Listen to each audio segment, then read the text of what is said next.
Hi, I'm Edward Willett, and I am the publisher of Shadowpaw Press and its sister company, Endless Sky Books. It all started in 2018, so the publishing company has been around for 7 years now, I guess. That's hard to believe. For 7 years this fall, it'll be, yeah. Or no, 7 years this spring. It's been 7 years. I'm primarily a writer, award-winning author of more than 60 books of science fiction, fantasy, and nonfiction for readers of all ages, is my usual little elevator spiel. Because of that, I have had books over the years that the publisher went away. Metaphorically, I killed them. That's what it felt like anyway. And so the rights came back to me. So this all started because I had some of those I wanted to do, but also I had over the years finally written enough short stories that I could put together a collection. And then the other impetus was that my grandfather-in-law had, late in life, had written up his memoirs of his First World War experiences, and I had discovered those in the house. I'd put them online without any editing, but I thought that would make a great little book. So I wanted to do those two things, and it was 2018, so people were doing the self-publishing and print on demand and all that. And I thought, well, I'll just do that, and I'll just put them out. And then I talked to Heather Nichol of Your Nicholsworth, and she said, no, you should start a publishing company. And as I keep saying, I haven't thanked Heather properly for that yet, but that's how it all started. Shadowpaw Press is a bit different from most because of the rather eclectic range of books that I have taken on. Of course, I am primarily on the fiction side, a science fiction and fantasy author, and so I always wanted to publish science fiction and fantasy, and I thought that would be mainly what I was doing. But then I was working as a writer-in-residence at Saskatchewan Public Library just as the pandemic broke out. And one of the authors I worked with up there was Gail Smith, who'd written a book called Thickwood, which I really very much liked. And I said, I have this little publishing company. If you can't find a home for it, I might be interested in publishing it.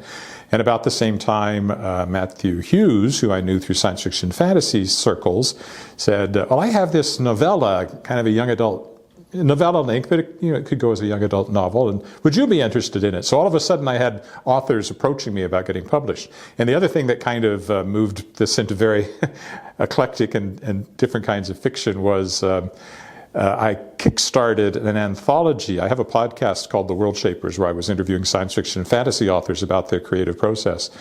And I got the idea to kickstart an anthology featuring authors I had interviewed on the podcast. The fifth one just came out. It'll be the last one. So, but that was kind of the first time I didn't publish something that was my own. It was something I had brought in other authors on. So it's kind of those three things that really made it take off. And then I discovered that there were people who had all sorts of books that I was interested in publishing. And I also started doing something called Shadowpaw Press Reprise, which was focused on reprints. And among other things, one of my publishers that I metaphorically killed was Coteau Books, because they published my young adult series and they went out of business. I don't think it's my fault, but that's what happened.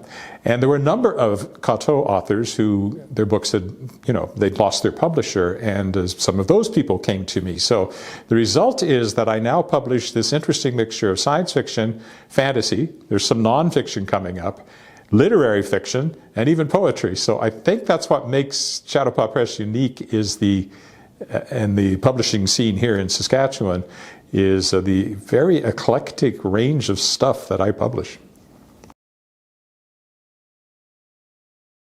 The main thing I tell people is it's just me and the cat.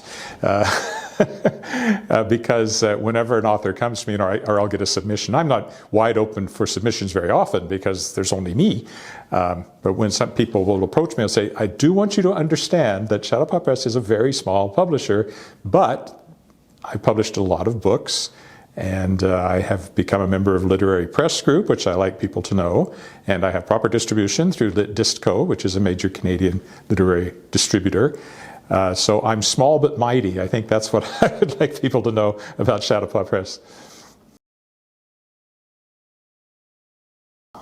Well, there's one next year that I can't say anything about yet that I'm excited about, but the ones that are coming up that I can, I have a new collection of poetry by Glenn Sorstad, the first poet laureate of Saskatchewan, first provincial poet laureate in Canada, and member of the Order of Canada. So he hasn't had a collection out in about 6 years, and I'm very excited to bring that out this fall. It's called First Light, Last Light. And then I have a collection of short fiction by Betty Jane Hegarat, who's a Calgary author that'll be coming out as well. So I'm really have been a bit more on the literary side recently, although just to keep the science fiction in there, I'm also reprinting a novel written by me under the pseudonym Lee Arthur Chain, which the rights came back to me, and it's called Mage Mage. So I've got poetry, literary short fiction, and epic fantasy. That's my fall list.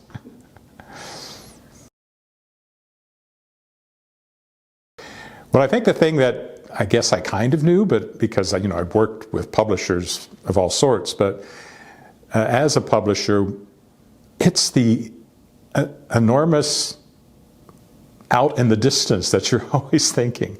When I started this, I was just publishing books, ebook, print on demand, and I could have a book, oh, I'd like to publish a book, sure, we'll have that out next month. But now that I've got a proper distributor and literary press group and their sales force has a sales meeting, like next week I have a sales meeting, and these people go out to the bookstores and they try to drum up interest. So we're meeting next week to talk about those books that'll be coming out in October, November. And so it's that kind of, you have to think way ahead. And I think that's the thing that really, not startled me, but was something I hadn't really thought about when I got into publishing on a grander scale.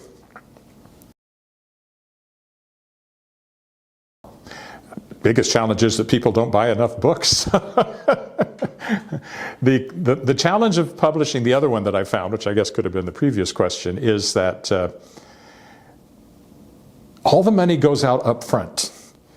If you're publishing a book that's coming out in the fall, the printing will be done at least a month before that, and all that money has to be paid up front. And then bookstores may buy it, and eventually the bookstores may pay for it. And that's months down the road from when you put all the money into it.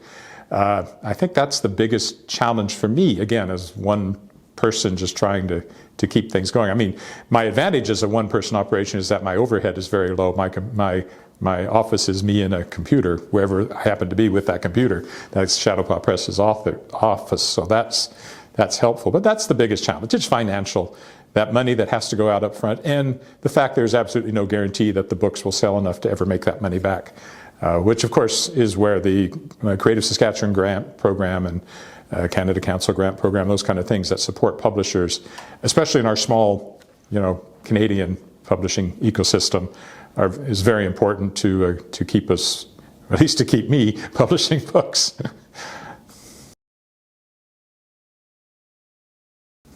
That's a tough one, because I started reading very, very early. In fact, I remember when I was probably 6, I was reading the King James Bible out loud to my mother. So that was, that's the level I was reading at very early on. I didn't understand everything I was reading in the King James Bible, but I was able to read the words. But I think if you want to go to the ones that really made an impression on me, we're probably looking at, I think I would say the Madeleine L'Engle book, Wrinkle in Time. I remember that one really well. And then there was a series, not science fiction, which I maybe should mention above that, which was the Swallows in Amazon series by a British author named Arthur Ransom. There's about 11 of them. He was writing, they started them in the 20s. They've never been out of print. There's been a stage musical, there's been 2 or 3 movies made out of them, and they're just about kids messing around in boats in the north of England or other places, but it's all about sailing and camping, and I just loved those books. I spent my own money to order them direct from Jonathan Cape in London so that I could have the complete set. I still have that set. So that's sort of, on the 2 things, on the science fiction side, A Wrinkle in Time really sticks in my head, and on the other side, I really fell in love with the Swallows in Amazon's books.